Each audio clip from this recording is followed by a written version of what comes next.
হুম আজ আমাদের সামনে যে তথ্যসূত্রগুলো আছে মানে মহাভারত, ভাগবত পুরাণ, ওড়িশার আঞ্চলিক ইতিহাস আর বিভিন্ন গবেষণাপত্র, এগুলো ঘাঁটলে একটা দারুণ আকর্ষণীয় বিষয় উঠে আসে। হ্যাঁ, বিষয়টা সত্যিই খুব ইন্টারেস্টিং। একদম। সাধারণত আমরা যখন হিন্দু দেবীদের কথা ভাবি, তখন আমাদের চোখের সামনে অস্ত্র হাতে রণংদেহী দেবী দুর্গা কিংবা ধরুন কালীর রূপ ভেসে ওঠে। ঠিক। অথবা ঐশ্বর্য ও সম্পদের দেবী লক্ষ্মীর রূপ। হ্যাঁ, তারা স্বাধীন, শক্তিশালী এবং তাদের পূজা হয় শক্তির এক স্বতন্ত্র রূপ হিসেবে। কিন্তু আজ আমাদের এই গভীর অনুসন্ধানের কেন্দ্রবিন্দুতে যিনি রয়েছেন, তার পরিচয়টা একটু অন্যরকম। অন্যরকম মানে বেশ অন্যরকম বলা যায়। ঠিক তাই। এতগুলো প্রাচীন গ্রন্থ আর লোককথা ঘেঁটে আমরা এমন একজন দেবীর দেখা পাচ্ছি, যিনি মূলত পরিচিত তার সম্পর্কের ভিত্তিতে। মানে তিনি একজন বোন। হ্যাঁ, আর এই অনন্য পরিচয়ের পেছনেই লুকিয়ে আছে এক বিশাল আধ্যাত্মিক রহস্য। জগন্নাথ দেবের ত্রিমূর্তিতে তিনি হলেন দেবী সুভদ্রা। চলুন আজকের এই গভীর অনুসন্ধানে বিষয়টা একটু খতিয়ে দেখা যাক। আর এই পরিচয়ের পেছনের কারণটা কিন্তু বেশ চমকপ্রদ।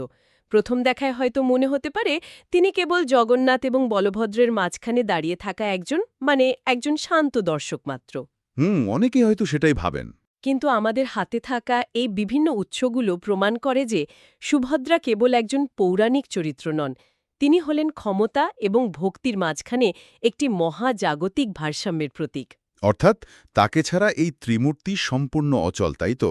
একদম। তাকে বাদ দিয়ে জগন্নাথ আরাধনা অসম্পূর্ণ। হুম আজকের এই আলোচনায় আমাদের মূল লক্ষ্যই হল সুভদ্রার এই নারী সত্তা, তার ভারসাম্য রক্ষার ক্ষমতা এবং এই যে রহস্যময় উপস্থিতিটা আসলে কি অর্থ বহন করে তা ডিকোড করা। হ্যাঁ, আর এর জন্য আমাদের মহাভারতের পাতা উল্টাতে হবে। সেখানে সুভদ্রার যে পরিচয় আমরা পাই তা কিন্তু একেবারেই গতানুগতিক নয়। ঠিক বলেছেন। তার নামের অর্থ হল যিনি মঙ্গল বয়ে আনেন বা যিনি সৌভাগ্যবতী। কিন্তু তিনি শুধু রাজপ্রাসাদে বসে থাকা কোনো সাধারণ রাজকুমারী ছিলেন না। সাধারণ কোনো প্রেমের গল্প নেই, আছে রীতিমতো রাজনৈতিক টানাপড়েন আর রোমাঞ্চ। অর্জুন যখন বনবাসে ছিলেন তখন সন্ন্যাসীর ছদ্মবেশে দ্বারকায় এসে তিনি সুভদ্রার প্রেমে পড়েন। হুম, কিন্তু সবচেয়ে বড় বাধা হয়ে দাঁড়ান সুভদ্রার বড় ভাই বলরাম। ঠিক, বলরাম হস্তিলাপুরের সাথে একটা শক্তিশালী রাজনৈতিক জোট তৈরি করতে চাইছিলেন, আর তাই তিনি সিদ্ধান্ত নিয়েছিলেন যে দুর্যোধনের সাথেই সুভদ্রার বিয়ে দেবেন। আর ঠিক সেখানেই শ্রীকৃষ্ণ এসে পুরো প্রেক্ষাপট বদলে দেন। তিনি জানতেন অর্জুন আর সুভদ্রা পরস্পরকে ভালোবাসেন। হুম তাই তিনি অর্জুনকে পরামর্শ দিলেন প্রাচীন ক্ষত্রিয় প্রথা অনুযায়ী সুভদ্রাকে হরণ করতে, মানে যাকে রাক্ষস বিবাহ বলা হয়। কিন্তু আমাদের গবেষণাপত্রগুলো বলছে গল্পের আসল চমকটাই অপহরণের মধ্যে নেই। না, নেই। কারণ আমরা সাধারণত অপহরণ শুনলেই ভাবি যে নারীকে জোর করে নিয়ে যাওয়া হচ্ছে, তার কোনো মতামত নেই। ঠিক, কিন্তু এই ক্ষেত্রে সুভদ্রা নিজেই কেবল এই পরিকল্পনায় সম্মতি দেননি, তিনি পালানোর সময় নিজের রথ নিজেই চালিয়েছিলেন। হ্যাঁ, এক হাতে ঘোড়ার রাশ, অন্য হাতে নিজের ভাগ্য। তৎকালীন ওই পিতৃতান্ত্রিক সমাজে একজন রাজকুমারীর এই কাজটা কতটা দুঃসাহসিক ছিল সেটা ভাবলে অবাক হতে হয়। এটা তার স্বাধীনতা, তার নিজস্ব মতপ্রকাশের অধিকার আর সাহসের এক বিশাল প্রমাণ। আর এটা তো একটা অত্যন্ত গুরুত্বপূর্ণ আইনি এবং রাজনৈতিক চালও ছিল, তাই না? একদম তাই। সুভদ্রা যখন নিজের রথ চালিয়ে দ্বারকা থেকে বেরিয়ে যান, তখন এটি আর অপহরণ থাকে না, এটি হয়ে যায় স্বেচ্ছায় পলায়ন। হ্যাঁ, বলরাম যখন অর্জুনকে আক্রমণ করতে উদ্যত হন তখন শ্রীকৃষ্ণ তো এই যুক্তিই দেখিয়েছিলেন। ঠিক, কৃষ্ণ বুঝিয়েছিলেন যে সুভদ্রা নিজেই রথ চালাচ্ছিলেন। সুভদ্রা কোনো অসহায় নারী ছিলেন না যিনি উদ্ধারের অপেক্ষায় বসে থাকেন। মানে তিনি নিজের জীবনের সিদ্ধান্ত নিজেই নিতে পারতেন। মহাভারতের এই অধ্যায়টি সুভদ্রার চরিত্রের এক অদ্ভুত দৃঢ়তা তুলে ধরে। আর তার মাতৃত্বের গল্পটা বিশ্লেষণ করলেও আমরা এই দৃঢ়তার আরেকটা দিক দেখতে পাই, যা একই সাথে চরম আবেগময়। আপনি অভিমন্যুর সেই চক্রব্যূহ ভেদের কাহিনীর কথা বলছেন তো? হ্যাঁ, সুভদ্রা যখন গর্ভবতী তখন শ্রীকৃষ্ণ তাকে চক্রব্যূহ ভেদের কৌশল শোনাচ্ছিলেন। আর কৌশল শুনতে শুনতে সুভদ্রা অর্ধেক পথে ঘুমিয়ে পড়েন। ফলে তার গর্ভে থাকা অভিমন্যু কেবল ব্যূহের ভেতরে প্রবেশ করা শিখেছিলেন। কিন্তু সেখান থেকে নিরাপদে বের হওয়ার উপায়টা আর তার জানা হয়নি। এই গল্পটা মহাভারতের অন্যতম হৃদয় বিদারক একটি অংশ। যা একই সাথে মাতৃত্বের আনন্দ এবং বেদনার প্রতীক। ঠিক, এখানে সুভদ্রা এমন একজন মা যিনি নিজের অজান্তেই তার সন্তানের বীরত্বের কারণ হয়ে দাঁড়িয়েছেন, আবার সেই সন্তানের মর্মান্তিক পরিণতির এক অসহায় সাক্ষীও হয়েছেন। মানে তার চরিত্রটি দেবতা সুলভ কোনো নিখুঁত আবরণের ভেতর বন্দী নয়, বরং তা মানবীয় আবেগে পরিপূর্ণ। একদম তাই। কিন্তু এখানেই আমার মনে একটা বড় প্রশ্ন জাগে। কি প্রশ্ন?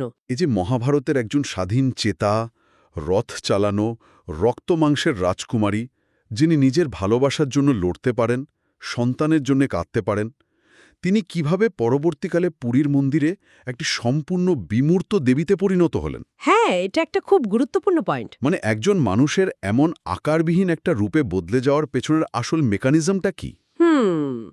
এই রূপান্তরের মেকানিজমটা বুঝতে হলে আমাদের হিন্দু ধর্মের মূলধারার ইতিহাস এবং স্থানীয় ওড়িয়া সংস্কৃতির মেলবন্ধনের দিকে তাকাতে হবে। কারণ পুরীতে সুভদ্রার যে রূপ আমরা দেখি, তা ভারতবর্ষের অন্যান্য সাধারণ দেবীমূর্তির মতো একেবারেই নয়। না, একদমই নয়। তার গায়ের রং হলুদ বা সোনালি, যা উর্বরতা, আধ্যাত্মিক জাগরণ এবং পৃথিবীর পুষ্টির প্রতীক। আর তার চোখগুলো বড় ও গোলাকার, এবং আক্ষরিক অর্থেই তার কোনো প্রথাগত হাত পা নেই, একটা সিলিন্ডার বা কাঠের গুঁড়ির মতো আকার। হ্যাঁ, কোনো অস্ত্র নেই, কোনো পরিচিত হাতের ভঙ্গি নেই। এর পেছনে যে লোককথাটা আছে তা বাদে অনেকেরই জানা, সেই রাজা ইন্দ্রদ্যুম্ন এবং ছদ্মবেশী বিশ্বকর্মার গল্পটা। ঠিক, রাজা ইন্দ্রদ্যুম্ন মন্দির তৈরি করার পর মূর্তি গড়ার জন্য কারিগর খুঁজছিলেন।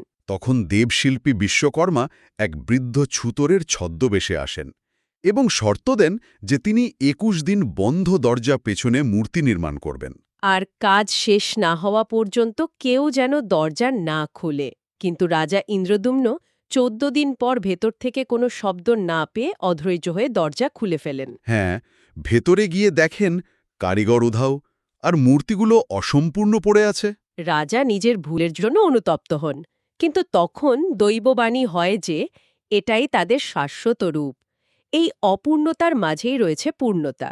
এই পৌরাণিক গল্পটি মূলত সাধারণ মানুষকে এমন একটি মূর্তির যৌক্তিকতা বোঝানোর জন্য তৈরি হয়েছিল যা প্রচলিত বৈদিক মূর্তির মতো নয়। কিন্তু নৃতান্ত্রিক গবেষক এবং ইতিহাসবিদরা তো একেবারে অন্য কথা বলেন। হ্যাঁ, তাদের মতে এই রূপের পেছনে রয়েছে এক গভীর ঐতিহাসিক সত্য।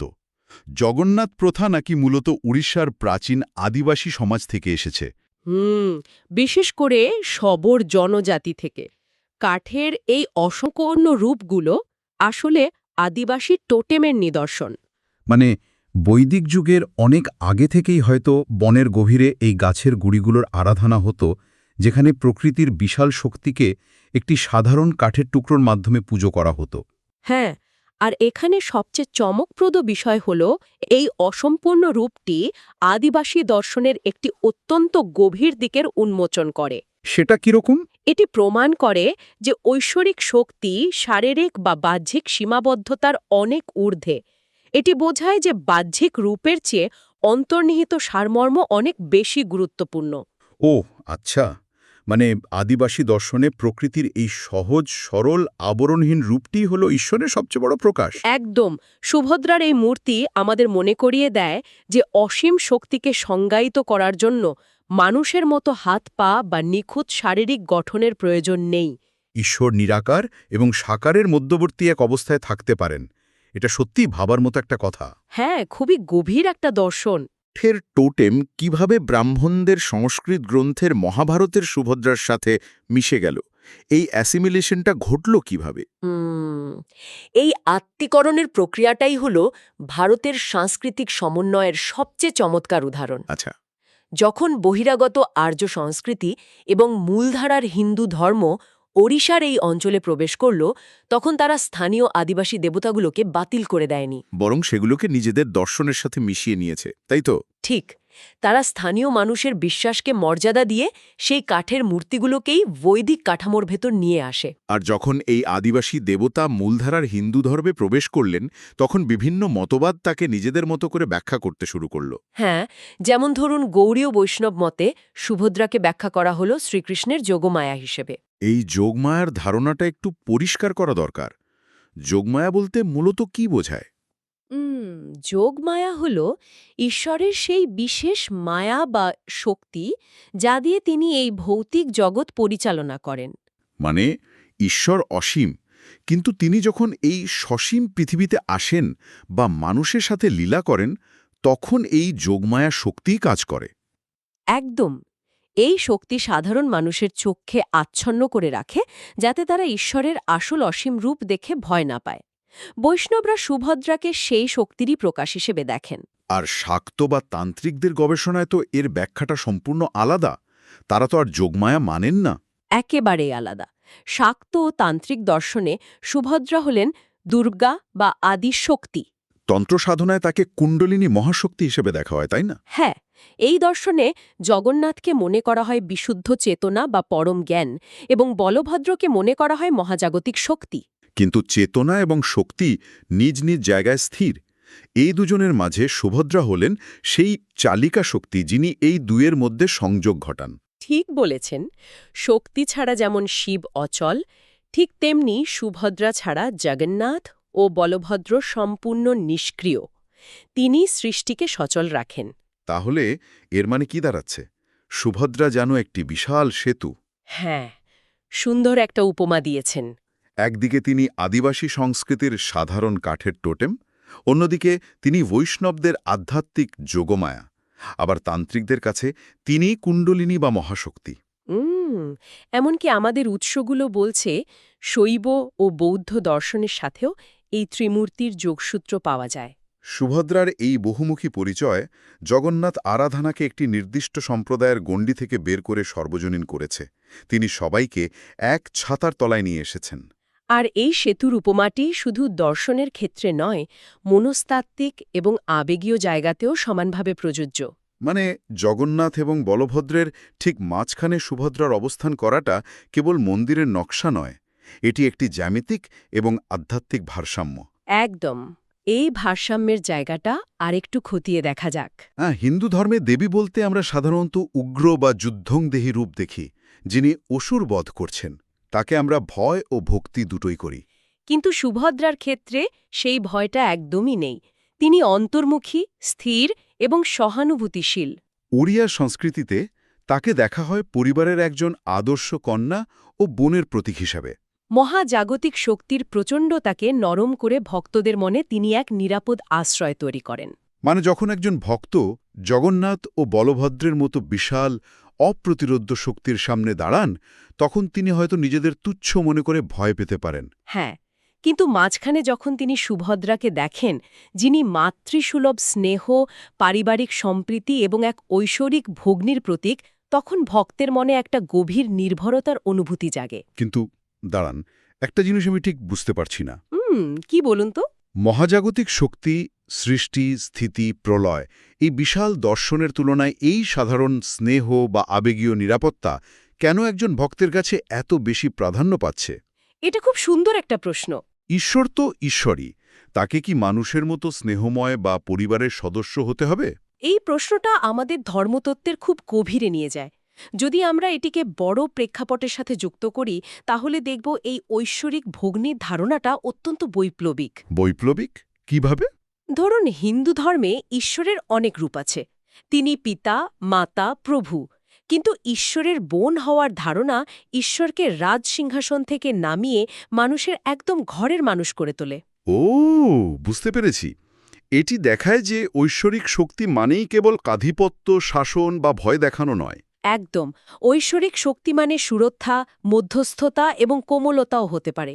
এটি ঈশ্বরকে অনেক বেশি মানবিক করে তোলে। হ্যাঁ, দৈনন্দিন জীবনে মানুষের সবচেয়ে বড় প্রয়োজন হল মানসিক শান্তি এবং নিরাপত্তা।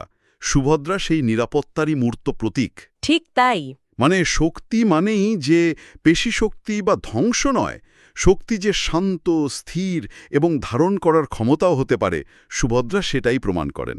আর ঈশ্বর যে মানুষের ঘরের মানুষ, তার সবচেয়ে বড় প্রমাণ তো আমরা দেখতে পাই রথযাত্রার সময়।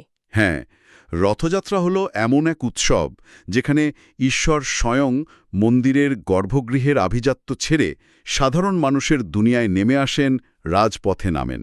জাত, পাত, ধর্ম, বর্ণ নির্বিশেষে সবার জন্য এই উৎসব। আর সুভদ্রার রথটার নাম শুনলেই আমার গায়ে কাঁটা দিয়ে ওঠে। দর্পদলন। এর আরেক নাম দেবদলন বা পদ্মধ্বজ। হ্যাঁ, এই রথের 12টি চাকা রয়েছে এবং এতে লাল ও কালো রঙের আবরণ থাকে।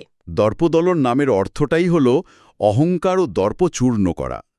যিনি এত শান্ত, এত স্নেহময়ী, যিনি কোনো অস্ত্র ধারণ করেন না, তাঁর রথের নাম দর্পদলন কেন? এর পেছনের দর্শনটা দারুণ চমৎকার, কারণ প্রকৃত স্নেহ, ভালোবাসা এবং আধ্যাত্মিক ভারসাম্যই পারে মানুষের সবচেয়ে বড় শত্রু, মানে অহংকারকে চূর্ণ করতে। তার মানে সুভদ্রা বাইরে থেকে কোমল হলেও ভেতরে তিনি সেই আদি শক্তি, যিনি মানুষের ভেতরের অন্ধকার এবং অবিদ্যাকে দূর করেন। ঠিক। এই রথযাত্রার মাধ্যমে তিনি প্রমাণ করেন যে ঐশ্বরিক শক্তি কোনো যুদ্ধ ছাড়াই কেবল নীরব উপস্থিতি এবং স্নেহের মাধ্যমে মানুষের মনের অহংকারকে ধ্বংস করে, বিনয় ও ভক্তির জন্ম দেয়।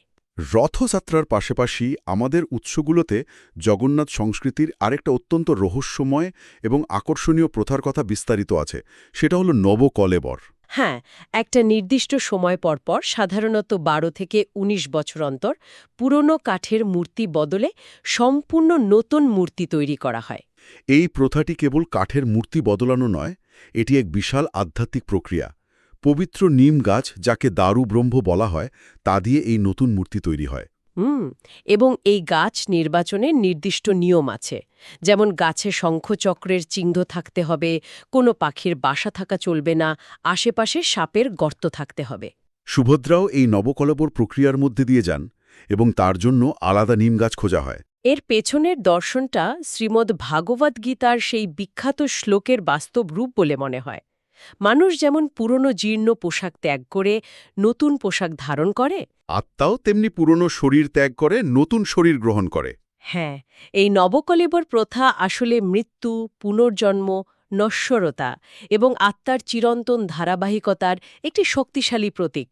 মানে পৃথিবীতে যা কিছু আছে সবেরই শেষ আছে, এমনকি ঈশ্বরের মূর্তিও এই প্রকৃতির নিয়মের বাইরে নয়। কিন্তু মূর্তির ক্ষয় হলেও তার ভেতরের অন্তর্নিহিত সারমর্মের কোনো পরিবর্তন হয় না। সবচেয়ে রহস্যময় পর্বটি হল যখন মধ্যরাতে পুরনো মূর্তি থেকে ব্রহ্ম পদার্থ নামক এক অজানা বস্তু নতুন মূর্তিতে স্থানান্তর করা হয়। এটি বোঝায় যে জীবন ও শক্তির কোনো শেষ নেই, তার কেবল রূপান্তর ঘটে। সুভদ্রার নতুন রূপ গ্রহণের মাধ্যমে ভক্তরা এই শিক্ষাই পান যে বাহ্যিক পরিবর্তনই জগতের নিয়ম, কিন্তু ভেতরের মাতৃসত্তা, শক্তি বা সহানুভূতি সম্পূর্ণ অবিনশ্বর। একদম ঠিক। মানে এই উৎসব আর প্রথাগুলোর মাধ্যমে দেবী আক্ষরিক অর্থে তার ভক্তদের জীবনচক্রের সাথে মিশে যান। ঐশ্বরিক সত্তার সাথে মানবিক জগতের এক অপূর্ব মেলবন্ধন তৈরি হয়। কাঠ থেকে শুরু করে পরম ব্রহ্ম সব মিলেমিশে একাকার হয়ে যায়। এটাই জগন্নাথ সংস্কৃতির সবচেয়ে বড় সৌন্দর্য। সুভদ্রা কোনো একটি নির্দিষ্ট সম্প্রদায় বা উচ্চবিত্তের দেবী নন। তিনি যেমন বেদগজ্য ব্রাহ্মণদের, তেমনি শাক্ত ও শৈবদের, এবং ঠিক একইভাবে সাধারণ খেটে খাওয়া মানুষ ও আদিবাসীদেরও দেবী। হ্যাঁ, তার এই সহজবোধ্যতা এবং উষ্ণতা তাকে সবার কাছে আধ্যাত্মিকভাবে গ্রহণযোগ্য করে তুলেছে। তাহলে আজকের এই পুরো আলোচনার মূল বিষয়গুলো যদি আমরা একত্রে গাঁথি, তাহলে কি দাঁড়ায়? দাঁড়ায় যে সুভদ্রা শুধু মহাভারতের একজন দুঃসাহসী রাজকুমারী নন, যিনি রাজনৈতিক চক্রান্তের বিরুদ্ধে নিজের রথ নিজে চালিয়েছিলেন। হ্যাঁ, তিনি কেবল একটি অপূর্ণ কাঠের মূর্তি নন, এবং তিনি শুধু জগন্নাথ ও বলভদ্রের বোনও নন। তিনি হলেন সহানুভূতি, ভারসাম্য এবং ঐশ্বরিক নারীসত্তার এক চিরন্তন প্রতীক। একদিকে তার প্রাচীন আদিবাসী শেকড়, অন্যদিকে মূলধারার হিন্দু দর্শনের গভীরতা, এই দুয়ের অপূর্ব সংমিশ্রণ তাকে এক অনন্য উচ্চতায় নিয়ে গেছে, যা ভারতবর্ষের ধর্মতত্ত্বে সত্যি বিরল। এবং সবচেয়ে গুরুত্বপূর্ণ বিষয় হল তিনি আমাদের শেখান যে দুটো বিপরীতমুখী বিশাল শক্তির মাঝখানে দাঁড়িয়ে কিভাবে শান্ত ও স্থির থেকে ভারসাম্য বজায় রাখতে হয়। তিনি ক্ষমতা এবং ভক্তির মাঝখানের সেই অদৃশ্য সুতো, যা সবকিছুকে একত্রে বেঁধে রাখে। ঠিক তাই। আজকের এই গভীর অনুসন্ধান এখানেই শেষ হচ্ছে, তবে শেষ করার আগে একটা বিষয় সত্যি ভাবার মতো। সেটা কি? বর্তমানে বিভক্ত এবং কোলাহলপূর্ণ আধুনিক পৃথিবীর দিকে একবার তাকানো যাক, যেখানে চতুর্দিকে কেবল ক্ষমতা, আধিপত্য বা পাওয়ারের পেছনে ছোটার প্রতিযোগিতা। চারদিকে শুধু জেতার লড়াই, অন্যকে দাবিয়ে রাখার চেষ্টা। ঠিক এরকম একটা সময়ে দাঁড়িয়ে সুভদ্রার মতো এমন একটি ভারসাম্য রক্ষাকারী ও সহানুভূতিশীল কেন্দ্রবিন্দুর ধারণা ব্যক্তিগত ও সমাজ জীবনে কতটা প্রাসঙ্গিক হতে পারে? খুব প্রাসঙ্গিক। দুই বিপরীতমুখী উগ্র শক্তির মাঝখানে দাঁড়িয়ে কিভাবে একটি স্থির, শান্ত ও মায়াময় শক্তি পুরো ভারসাম্য ধরে রাখতে পারে, তা কি আধুনিক জীবনের জন্য একটি বড় শিক্ষণীয় বিষয় নয়? একদম, আমাদের এটা নিয়ে ভাবা উচিত। সবসময় শক্তিশালী বা আধিপত্য বিস্তারকারী হওয়াটাই কি আসল ক্ষমতা, নাকি কখনো কখনো শুধু সেই শান্ত, স্থিতিশীল সেতু হওয়াটাই সবচেয়ে বড় শক্তির পরিচয় বহন করে? এই প্রশ্নটা রেখে আজকের মতো বিদায় নিচ্ছি। কথা হবে পরবর্তী কোনো গভীর অনুসন্ধান।